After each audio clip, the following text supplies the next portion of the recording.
So, welcome back, and now we are going to continue in lecture number 8 with our insights into the primary stakeholders of projects.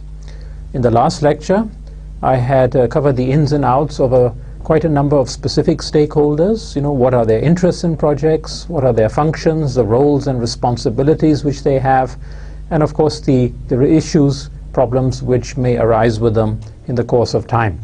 What I'm going to look at now in this lecture is some of those which I have not touched upon yesterday. I'll be looking at the project manager. What are his or her roles with regards to the project? What are his or her interests, functions, and what potential problems may arise? I will look at the project team. I will look at the vendors, the suppliers. I will look at the contractors and the subcontractors. I will look at the consultants. And I will perhaps look at some local, state, national, federal government entities. So let us start then. The project manager. Now, project manager is probably the most known entity in project management. Everyone knows about the project manager. But as you have seen, the project manager is just one of many stakeholders, one of many primary stakeholders who are involved in a project. The project manager happens to be the key person who provides direction to the project team. Project manager is responsible for the project, for running the project, for running it properly.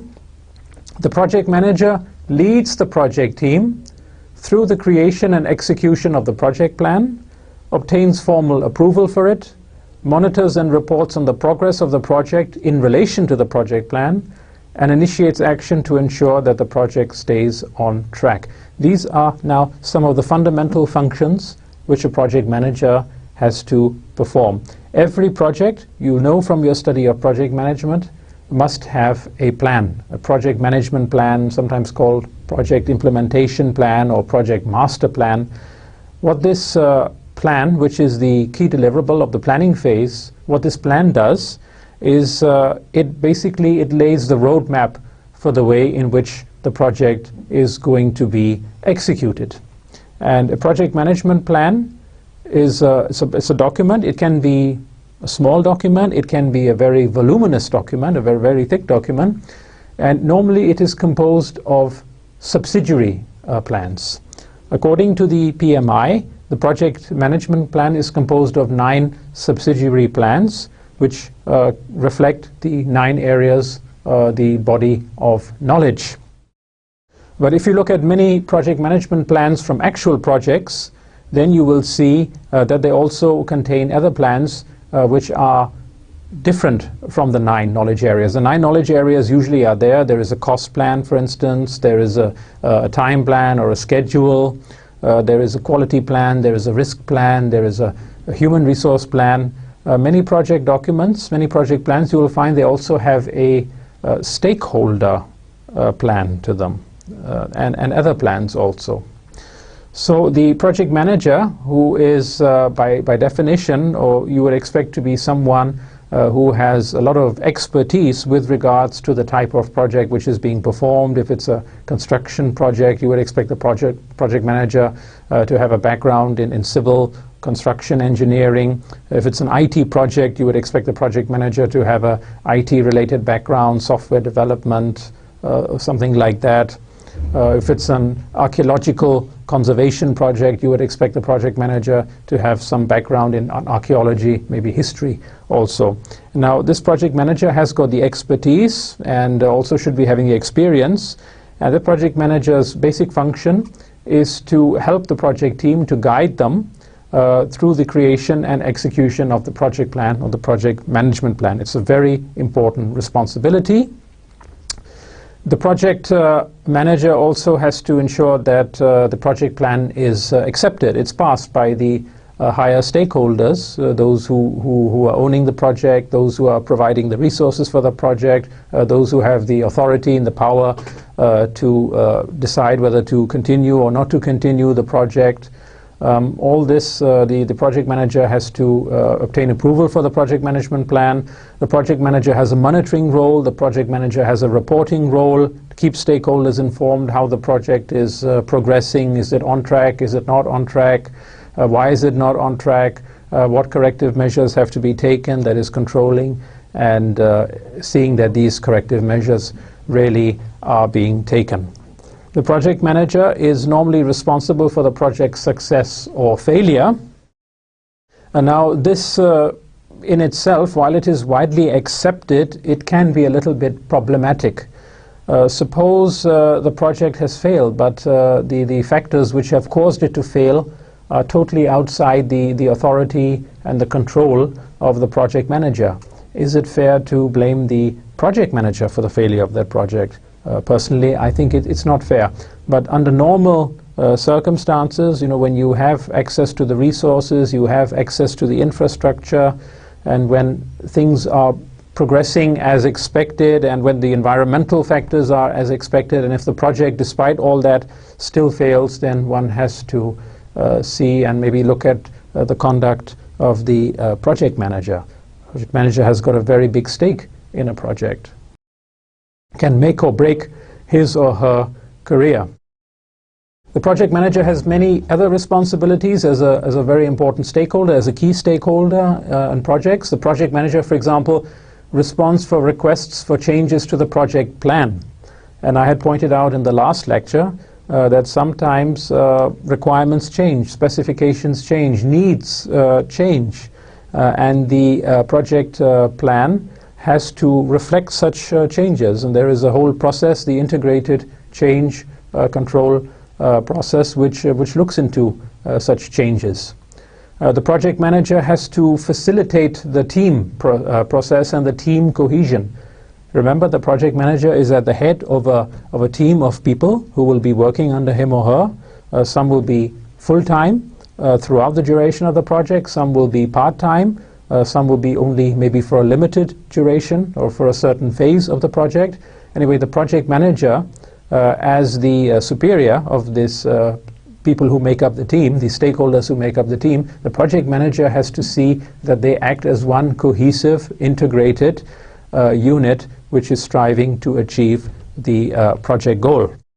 The project manager also has to remove obstacles which are facing the team. There might be conflicts, there might be disputes, there might be issues with regards to the supply of resources. So the project manager has to ensure, sometimes with the help of others like a steering committee, with the help of Project Champion, that such obstacles are removed so that the team can perform its work. The project manager also calls and manages team meetings, liaises with key project stakeholders, not only with the team, of course, but with like the project champion, the senior management, the client, which we've all discussed already, and the project manager issues the final project report. So it's quite a lot of responsibilities which a project manager has got. One must keep in mind, though, that the project manager's focus is or should be more on monitoring, evaluating, controlling project work activities. The project manager is not supposed to micromanage the project. That is why the team are there. The team, highly specialized, highly skilled individuals, maybe very, very well versed in their particular sphere, in their sphere activity, in their knowledge. They are the ones really who do the technical work. The project manager is more in a directing, monitoring, evaluating, and in a facilitating role. It's not supposed to micromanage specific tasks, specific activities which are taking place during the project within specific phases or specific periods of time. A successful project manager requires excellent hard and soft skills. Now, this is something which is very difficult to come by. Someone who has got both excellent hard skills as well as excellent soft skills. Hard skills, which you might be knowing, that is the knowledge, the technical knowledge, the expertise, having a degree, advanced degree, for example, in civil engineering or in software development or in medicine, if it's a health-related project, for instance. these are the hard skills which you acquire through a formal learning process at university, at college, or some other institution. The soft skills, which are often ignored in project management, which are not taken much note of, which is a big mistake, because soft skills are as important, if not more important, than hard skills. Now, these soft skills cover a whole spectrum. For instance, communication skills, most important soft skill, which is often taken for granted, but which is not really as easy and as straightforward as it appears. Good communication, or very good communication, is something which is really has to be practiced. One really has to think about it very carefully, and it also has to be tailored according to the project which one is undertaking. You cannot apply the same sort of intensity or the same approach to communication on each and every project.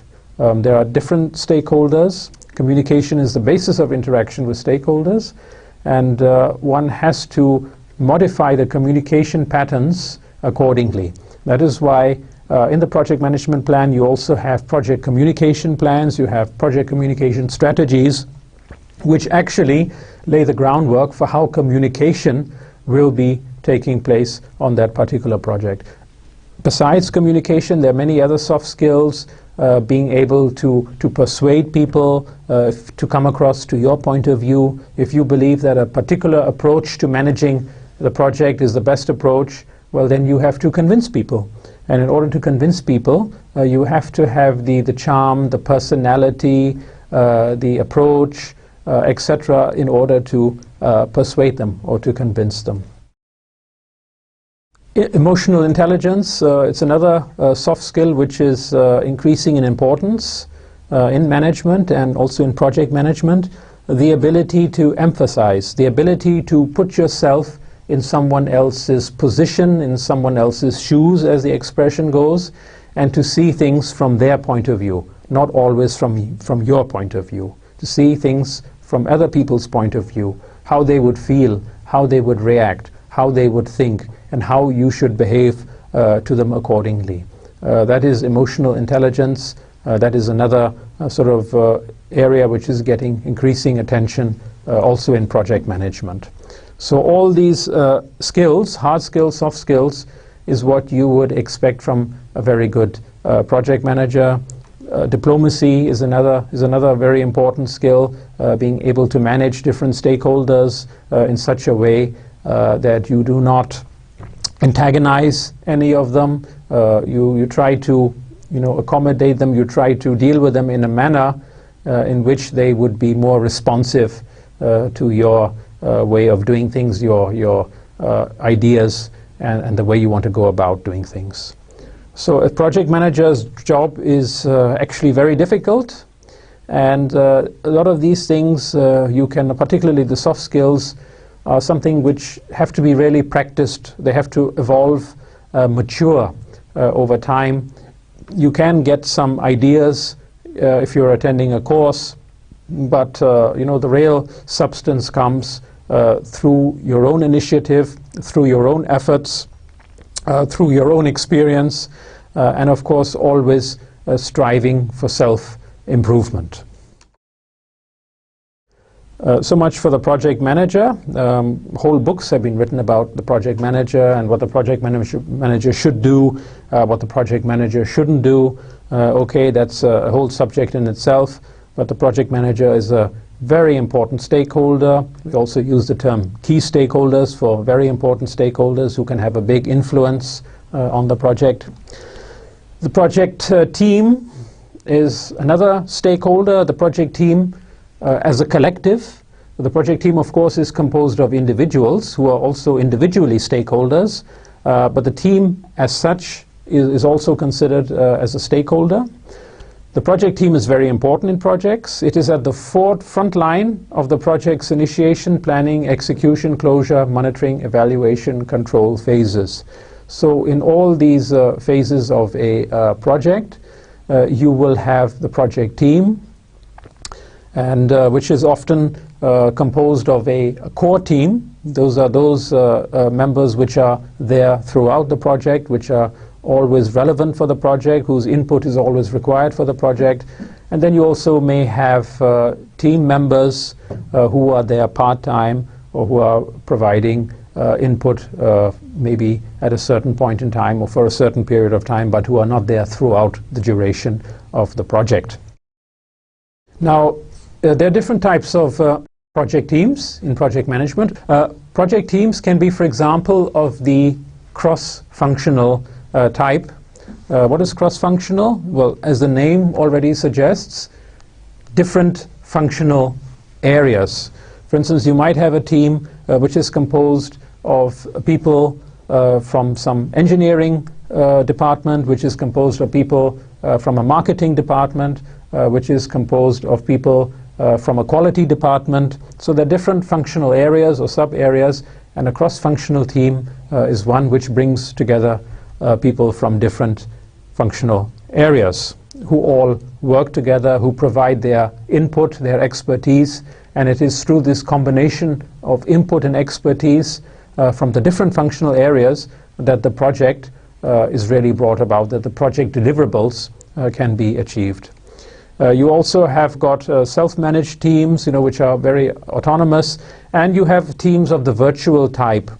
These are teams which are consisting of stakeholders, individuals who are not present at one physical location, but who are connected to each other, who interact and communicate with each other through the virtual medium, through the technological medium. And there are all kinds of technologies which have been developed for that. There are collaboration software, collaboration technologies. There are communication software, communication technologies. Think of outsourcing projects, for instance.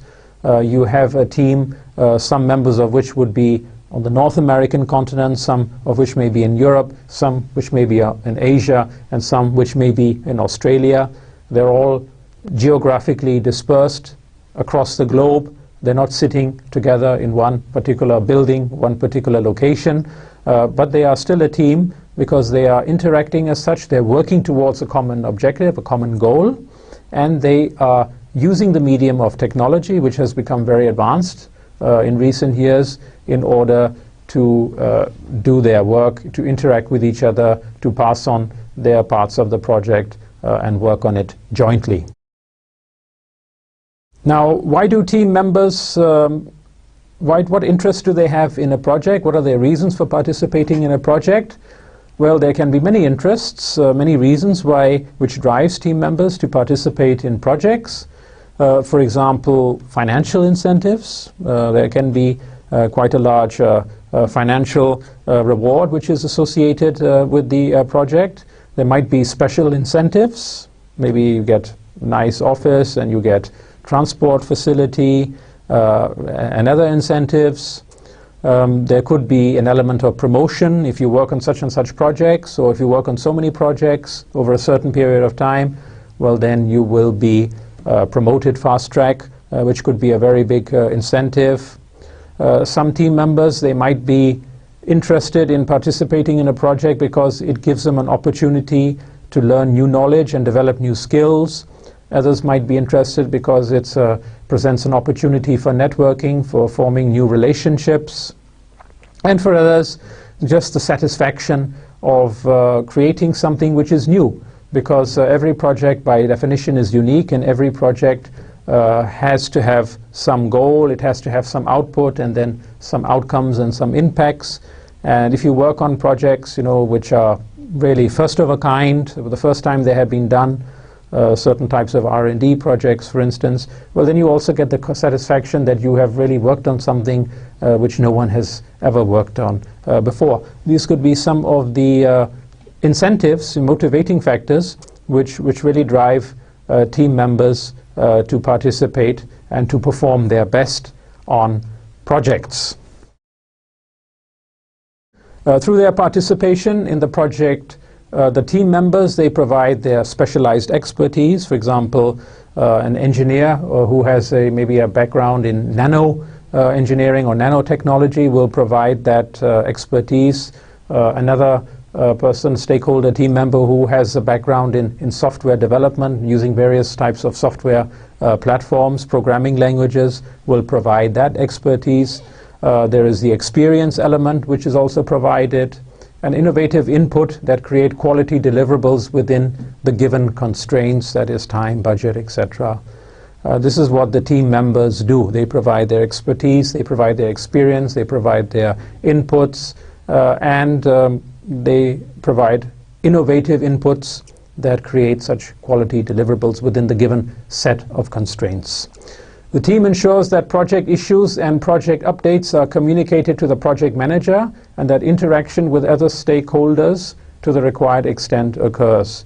For instance, the team members which are responsible for performing certain activities, whether these are technical activities or managerial activities, they have to conduct these activities, and if they are behind schedule, for instance, then they have to report, we are behind schedule because of such and such and such reasons, and such and such measures are needed to ensure that we come back on track.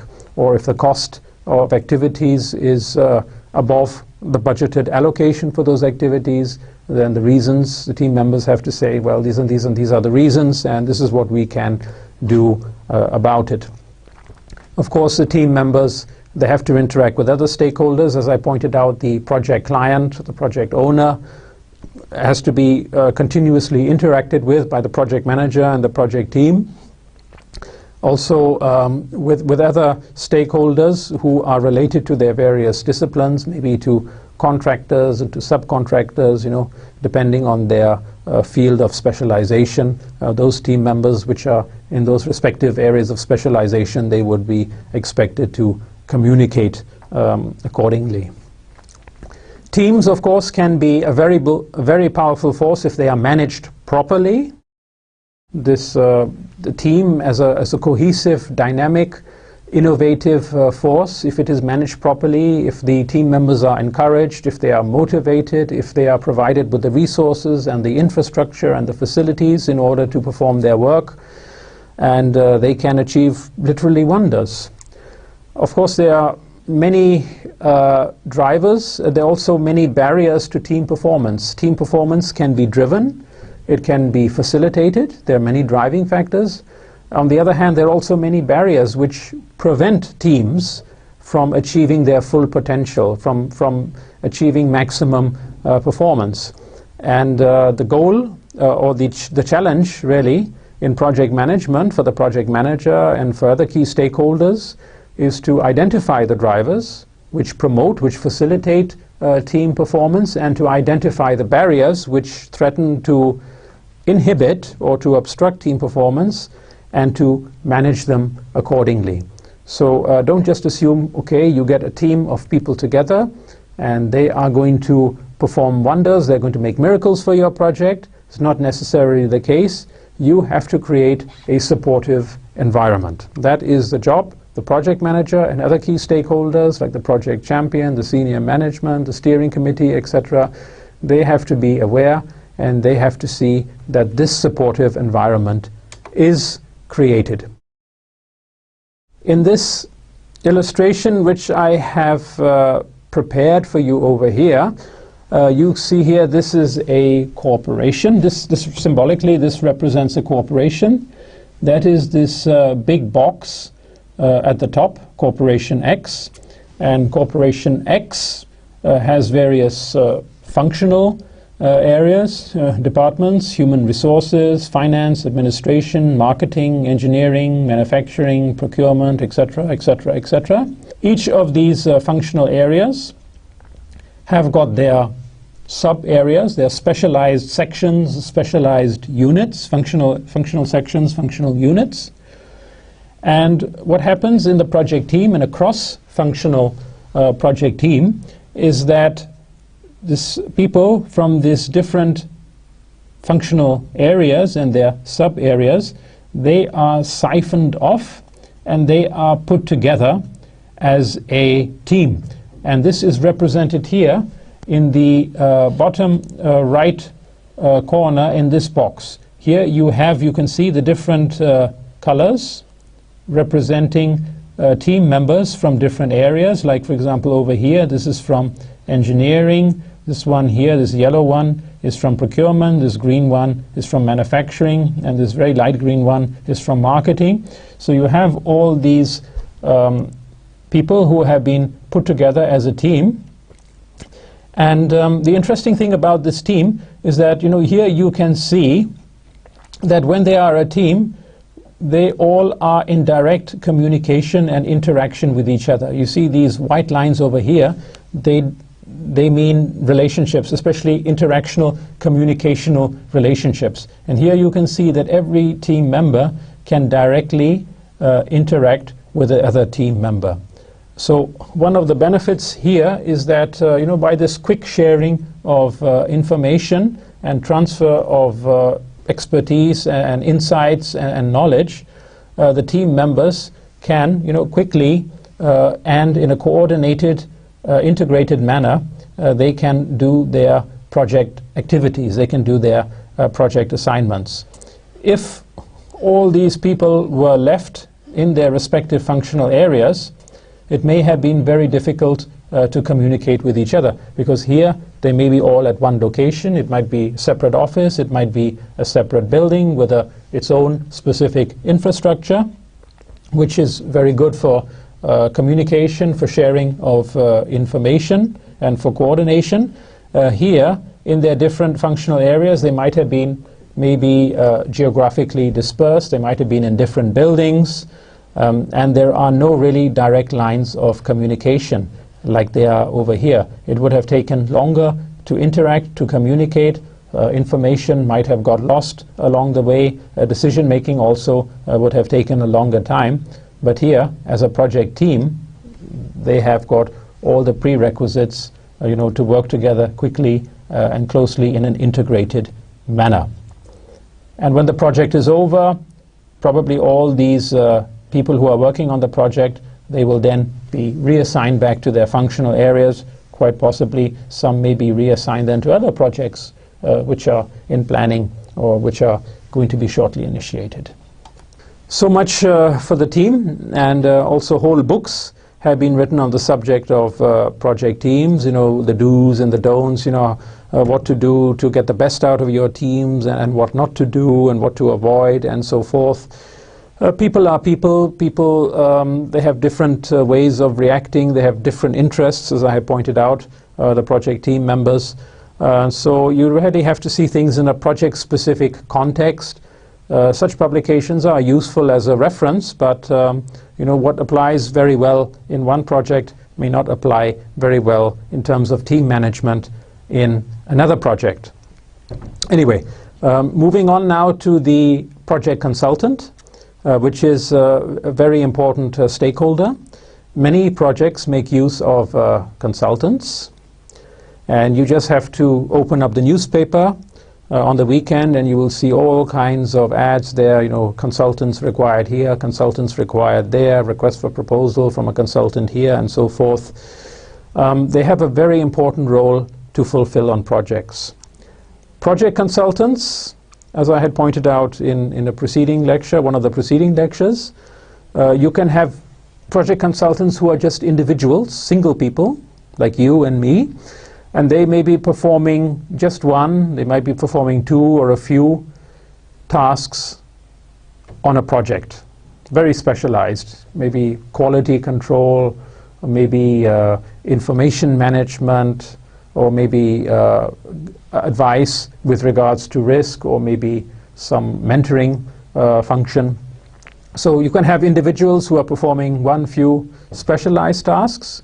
This is on one side of the spectrum. On the other side of the spectrum, you can have a whole organization, a consultancy, a management consultancy, or a project management consultancy. And these organizations, which you would expect to have a very vast pool of knowledge, expertise at their disposal, a lot of experience, because they have been working maybe on many projects in many different countries, in many different continents around the world. And these organizations, they may sometimes be entrusted with managing the entire project on behalf of the project owner. The project owner says, I don't want to get involved directly, it's too much of a headache. I will hire this consultancy, and this consultancy is going to represent me, and it's going to manage this project, it's going to supervise, it's going to monitor, it's going to evaluate, and it's going to keep me informed. Why do consultants, why are they interested in projects? Well, of course, you know, there are benefits for them. There are financial benefits. Consultants make a lot of money, typically. Many will dispute that if you ask them, but typically they can make quite a large sum of money through their involvement in projects. And besides this monetary gain, there are also other benefits which consultants may get by working on projects, experience. Then they can later on go and say, well, I have worked on such and such big project, you know, so it adds to my experience, it adds to my knowledge and to my capability, the way I can manage and advise. And of course there is this prestige element, you know, if you're working on high profile projects, mega projects for instance, you know, that certainly looks good on the consultant's list of achievements and on their individual CVs also. Project consultants, they can offer all kinds of services for a cost, of course. Some of the services which consultants provide, undertaking pre-feasibility or feasibility studies for projects. You know, you might have seen some feasibility reports based on studies, and they can be several volumes thick, especially with regards to engineering projects, large-scale construction, civil engineering projects. Architectural and engineering design. This input can come from consultants. Assistance with project planning, which is also quite a challenging area. There's so many things you have to look at, you know, the whole gamut. Communications and stakeholders and risks and costs and timelines and so forth. It can be very, very daunting, and consultants here can play a big role by providing their inputs. Estimation of costs. And there are many different ways of estimating costs on a project, some which are more reliable than others. And there are many different tools and techniques. And this is where consultants with their experience working on other projects, perhaps in a similar category, they can be quite helpful. Project scheduling, you know, identifying all the activities, sequencing the activities, you know, which activity is dependent on which start first, and which has to start after the other activity, preceding activity has finished, and what kind of time lags are there and so forth. Can get quite technical when you have a large number of activities and a lot of constraints. And this is where these consultants can be quite helpful. Quality assurance and control, the quality of the processes, the managerial and technical processes, quality assurance, quality control, quality of the deliverables, the technical and managerial deliverables, to see that they satisfy the quality standards which have been set or laid out in the project management plan. Risk assessments, you know, you can have a very large number of risks on a project. If you remember one of the earlier lectures where I had shown you this risk diagram where you have all different categories of risks and you have subcategories of risks, and identifying all those risks and quantifying those risks and prioritizing those risks, etc., assessing those risks. This is where consultants who have specialized in risk assessment, they can be very useful. Data documentation management, if you have lots and lots of data to manage. I know of some projects where there are millions of pieces of data, documents and emails and diagrams and templates and pro forma, etc. A huge number. It becomes very difficult if you do not have a specialized system who can manage that, which can manage that. Contract management. Primary stakeholders, as you know, all of them are tied together to the project through a system of contracts. So on any given project you can have a very large number of contracts, how to formulate those contracts, how to administer those contracts. This is where consultants can be useful. Monitoring, evaluation and auditing, training, hard and soft skills, which I talked about when I talked about the project manager. Liaising with project stakeholders as a intermediary, and also help with troubleshooting if there are problems and issues, complications on projects, and you're finding them difficult to resolve, and you ask a consultant to please come in and see what can be done to resolve these issues and so forth. So it's a huge spectrum of activities where consultants can be used to help facilitate the project. Consultancy is a very challenging job. It's a very innovative job, and it can be highly lucrative, meaning you can make a lot of money from this if you have the expertise and the experience and also the creative energy and so forth. This is an example here of an individual consultant or an independent consultant, Greg Lamberson. I have brought up Greg Lamberson because I was in contact with him a few years ago when I was developing the syllabus for the Master of Project Management program at ComSats, which I launched in Pakistan in September 2008. And Greg Lamberson, he was quite helpful. He also provided me with a lot of input and some documents. And I thought, as a gesture of appreciation, I should also, point out to him a little bit. And he has a lot of experience, has worked predominantly on energy-related projects in and outside the United States. And if you click on this image over here, it'll take you to his website. And if you click on this image over here, it will take you to his CV. And there you can see how a very professional consultant structures his curriculum vitae. That was an example of an individual consultant. Now, if you go into the organizational level, you will find there are lots and lots of organizations which are providing consultancy services, either general or specific. In this case, I have just picked out a few firms over here which are providing very specific services. In this case, architectural design. And here, if you just click on these various logos, it will take you directly to their websites where you will find tons and tons of information about all the projects which they have worked on worldwide. Often you will find supporting documents, and you will usually find a lot of very nice images of their completed projects. Atkins over here is a British-based architectural firm which has done a lot of projects worldwide and was also the architect for the Centaurus building, the Centaurus complex, which is coming up in F8 in Islamabad, which I happen to pass every day on my way to and from my workplace in Chakshazad. Of course, there are many, many, many more, possibly hundreds, thousands. I've just picked out a few here, so you can get some idea about the services which these firms are providing. And all of these rank among the very big architectural design firms in the world. I pointed out that there are also project management consultancies. These are organizations which have specialized in providing project management services. And here are some of them.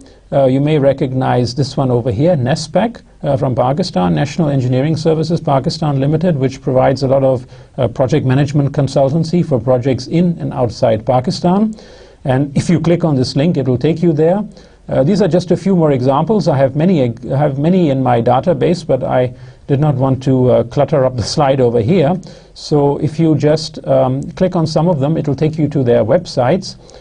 Projects is the consultancy based in the United Arab Emirates, which is managing the Centaurus project. And then you have other ones here, Snowy Mountains Corporation from Australia, which have done some remarkable projects, as has Bechtel Corporation, which is a construction and engineering firm, but which also has a division which provides project management services. So much for the project consultant. Now we come to the project contractor. And the project contractor is a key stakeholder who performs the main physical work on projects on behalf of the project owner during the project's execution phase. So the contractor really comes in with all its gear when the project is under execution or under implementation. Now, contractor is it's a term which is sometimes used in the more narrower sense in terms of construction. Sometimes it's used in a more broader sense, that is any type of work basically on behalf of the project owner. Construction, it's a complex and it's a challenging undertaking. We all know that. Any of those who have been involved in constructing anything, even if it's a house, which is a very simple construction project in the realm of construction, and you will see how complex and challenging it can be. Project contractors, they have to contend with many unforeseen problems which can surface in the course of the project execution. All kinds of issues with environmentalists or dealing with agencies, getting permission, or mobilizing resources, or it can be all kinds of things which can happen when you are making a highway and then you happen to come across some ancient historical artifacts, and then the whole project can be delayed. So all kinds of things which can happen which are faced by contractors. So it's a very challenging work which has to be done. The project contractors' major responsibilities include some of these points which I have raised over here. Project contractor has to ensure that the agreed upon construction schedule is adhered to. The construction activities, they are given on a timeline, and of course one has to ensure that these activities are performed according to schedule. If there are delays, then there can be complications for the contractor also. Might have to pay some penalty due to delay for not keeping the contractual obligations, one of which is keeping the construction schedule. Project contractors also have to ensure consistency of their work performed to the requirements and specifications. These are laid down in the project plan and communicated to the contractor, and the contractor has to see that these are carried out. Undertaking approved changes to the project scope. If the project owner comes back and says, well, we have thought about it, instead of having a 2-lane road, we want to have a 3-lane road, So that is a big change from 2 lanes to 3 lanes. And that has to be formally approved through the integrated change control process. And if it is approved, then the contractor has to perform that work. Of course, there are cost implications. There may be time implications, and the contractor will be given extra time and maybe can charge more. But the contractor will have to perform those changes. Sometimes when there are too many changes taking place, that can be a big hassle for contractors. Contractors also have to ensure that they keep or adhere to the agreed upon quality standards. And this means not only their work, which has to satisfy quality standards, but the work of the subcontractors, because the subcontractors usually are responsible to the contractor. The relationship is between the contractor and the subcontractors, not between the subcontractors and the consultant or the owner of the project. Contractors have to ensure compliance with all laws and regulations, building codes, environmental laws and regulations, zoning laws, regulations, etc. Project contractor has to acquire requisite licenses and permits. Sometimes they might be supported by the manager, project management team, the project manager and the other project team, which is monitoring the overall project. More often than not, they have to get these themselves. The project contractor has regular monitoring of the construction process and progress reporting to the project owner, consultant, manager, and other concerned stakeholders. Everyone wants to know what the contractor is up to, how much work has been done, has it been done according to schedule, has it been done within cost, any issues, any risks, any complications, whatever. All these have to be monitored, they have to be documented, and then they have to be reported to the other key stakeholders. Contractors often have problem and conflict resolution, maybe between subcontractors. Project contractors have to ensure that a line of communication is always open with all other relevant stakeholders. And of course, project contractors have to ensure close coordination with project suppliers, who are providing inputs for their work, which they are using for doing their construction. And they also have to ensure coordination with the project's subcontractors. And they have to see that the suppliers and the subcontractors are all sort of within tandem. They're working in tandem. They're not working apart, but they're all working in an integrated, smooth fashion with each other. The Centaurus project I pointed out in Islamabad in F8 is one of the largest construction projects underway in Pakistan.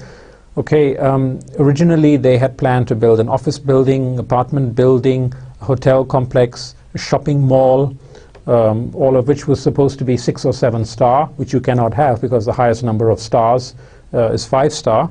But it was supposed to be a state-of-the-art, luxurious undertaking, which has been somewhat modified now, also due to cost reasons. Original estimated cost was about 25 billion rupees. And it was designed by the UK architect firm Atkins, which I just pointed out when I was talking about consultants. The main contractor was the China State National Construction Engineering Corporation, which was doing the construction work, building the frames, the structures. And then, of course, you have got a large number of subcontractors from Turkey, from other countries, which are doing then specific works, interior design, external facing, putting windows, putting tiles, these sorts of things. Project contractors, they have a very large number of associations worldwide, which group together project contractors, and I have just brought some together here on this slide for your information. The Associated General Contractors of America, a very large organization there, which a lot of contractors are members of this association, and if you click on this logo, it will take you directly to the website. Also from Europe, European International Contractors. Then there's one here, Civil Engineering Contractors Association, European Construction Industry Federation, the Deutsche Bauindustrie, that is the German construction industry, China International Contractors Association, Canadian Construction Association, and the International Federation of Asian and Western Pacific Contractors Association. So it's a collection of associations as opposed to individual contracting companies. There are many more, but I just thought I should include these, so you might like to click on these logos. You might like to visit their websites, which hopefully have not changed since I had last put them in. Websites, they tend to change sometimes, so sometimes when you click you might encounter a dead link, which doesn't mean that the organization doesn't exist. It only means that maybe the website has changed and there are ways and means of getting around that. So these are some of the selected associations of contractors. And contracting is a very difficult exercise. And one of the questions which one sometimes asks in project management is what is the difference between consultants and contractors? Because aren't consultants, aren't they also having a contract? So couldn't they also be considered contractors?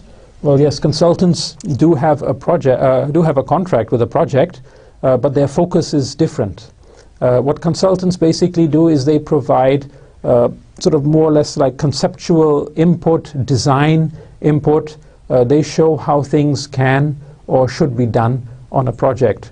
What the contractors really do is they implement or execute those designs, those ideas. So one is really providing guidance, conceptual input, design input, pointing out the way, how things can or should be done, while the contractors, they actually do what they are told. They execute the plans, the designs which are given to them. Like an architect would make a design for a whole building, while the contractor would actually build that building. So there is this distinction between the two. They should not be treated as the same entity. Now, we have talked about some stakeholders, primary stakeholders, important ones. There are other important ones also which we cannot overlook. And one is the project supplier or the project vendor. Now, the project suppliers or project vendors, you have them on many, many projects and in all categories. And what these suppliers or vendors do is they provide inputs for the project. And these inputs are typically physical inputs which are acquired through a standard procurement process. The knowledge area and the PMI procurement knowledge area, well, this is very relevant, directly refers to suppliers or vendors who are key stakeholders on a project. Like the project contractors, project suppliers, vendors are key stakeholders in construction and many other categories of projects. And there are some manufacturers who also are suppliers, who also are vendors, but there are others who are not, and they use distributors. So there is this qualitative difference. You can have a manufacturer who is also a supplier, or you can have a supplier who is basically just one of the distributors of a manufacturer. Now, we talk about inputs, physical inputs. What are these inputs? Well, in projects, they come in all shapes and sizes and costs, of course. An input can be as simple as providing nuts and bolts or iron or wooden beams for a project. Inputs can also, on the other hand, they can be very sophisticated, very high cost, state-of-the-art equipments. For instance, if you are having a project to set up a new hospital or a new clinic or a new ward within a hospital, then you might be needing some very sophisticated scanning machines, MRI or CAT scans, or all kinds of specialized machines which they have nowadays, which can take images of organs within the body in three-dimensional shape and then analyze them in great detail. Well, where would you get all these? Well, you have to get them from suppliers. And you might be having many suppliers for a certain input which you require. You may not be having many suppliers. There might be just 2 or 3 or maybe even only one supplier. Now, these suppliers are very important in projects. The prime responsibility of the project suppliers or the vendors lies in ensuring that all inputs of the contractually agreed upon specifications, quality and quantity are delivered on time, which may be regularly, maybe periodically, or maybe only occasionally, to the project site or the project sites where they are needed. So this is basically the prime responsibility of the vendors. You have these inputs, whatever inputs they are, you have agreed upon the inputs, contractually you have signed, we want so and so many inputs, such and such specification, and such quantity, and which have to be delivered at such and such time, such and such place. This is basically what the suppliers are supposed to do. Nowadays, in the context of operations management, there is this concept, JIT, which means just in time, which has gained a lot of popularity because it's efficiency enhancing. Now, instead of accumulating inputs at project sites and keeping them stored in warehouses or in offices or in spaces, what you do is when you require the inputs, then at a certain time period before the requirement is actually should be done, before the delivery should be made, you send out a request, and during that time period these inputs are collected and they are delivered to your site, so that at that point in time when you need to put them in the project process, in the execution process, they arrive at your site. JIT has got a lot of benefits just in time. It means that you are no longer bound now to accumulating and storing inputs, because if you accumulate and store project inputs, that has a cost associated with it. That has a warehousing cost. It has a storage cost. It has maybe an insurance cost. There is also potentially a pilferage cost in case things go missing or get taken out intentionally. and so forth. Of course, JIT also has its downside. You have to have very good communication mechanisms with the supplier. The supplier has to have the infrastructure, logistical infrastructure and informational infrastructure which is in place in order to permit JIT delivery of inputs. In supply chain management, the JIT has potentially significant cost and risk advantages, as I just pointed out, but it requires, in addition to interest on the part of the vendor or supplier, it requires also trust and commitment that good communicational and logistical infrastructures are in place and the supplier has the requisite capacity. It's not going to be good for your project, you know, if you need, say, 1,000 bags of cement, and you have a JIT agreement that these 1,000 bags will be provided at the point in time when you need them, and then you place the order, and then you're told that, well, sorry, we're all sold out, we have to wait until we get the next consignment. Now, that's going to be not good for your project, because then you are going to be delayed. You know, the bags of cement will come later on, and there'll be a schedule implication, there might be a cost implication also, which is not good. And it might not be possible at such short notice to go and look for an alternative supplier. So all these things you really have to keep in mind when you're talking about suppliers and supply chain management, which comes as a result therefrom. Delays in the delivery of inputs to project sites may delay project work activities, resulting in costs which are avoidable, as I just pointed out. And that's why it's very imperative that close coordination is taking place between the contractor, which is doing the physical work, between the subcontractors, between the suppliers, between the consultants, the manager, and the management team. You see, all these key stakeholders, they have to communicate, they have to cooperate, they have to coordinate very closely. There you can see again the importance of stakeholder management. This element of integration, this element of communication, coordination, and cooperation. Without proper stakeholder management, without systems for proper stakeholder management and engagement in place, it becomes very difficult. But if you do not do it properly, then you have potentially very serious consequences for your project. Time consequences, cost consequences, perhaps reputational consequences, and so forth.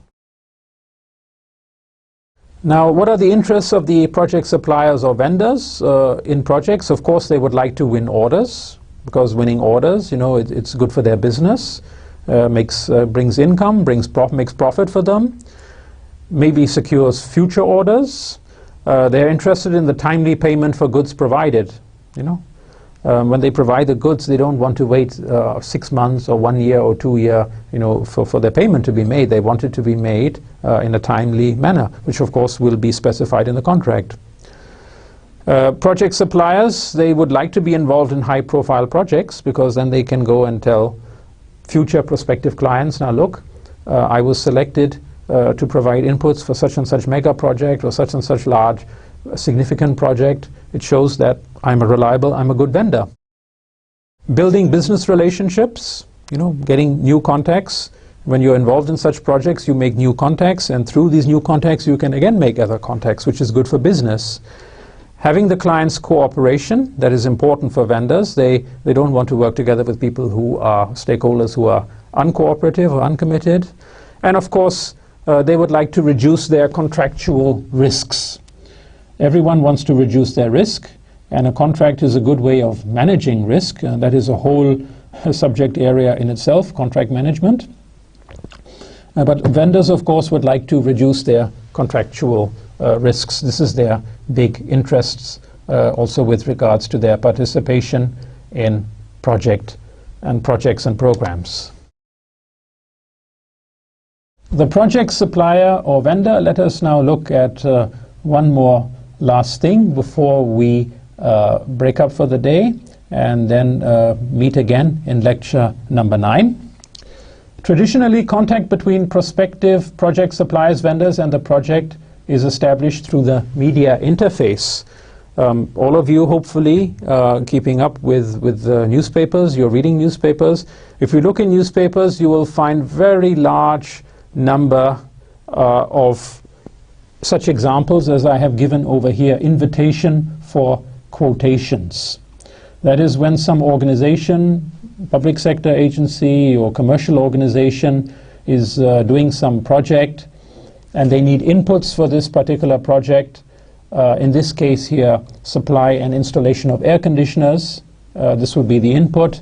They will then advertise in the media so that all the suppliers, who are reading the paper, they will be able to see this advertisement, and then they can respond to this advertisement in accordance with the various conditions which are given over here.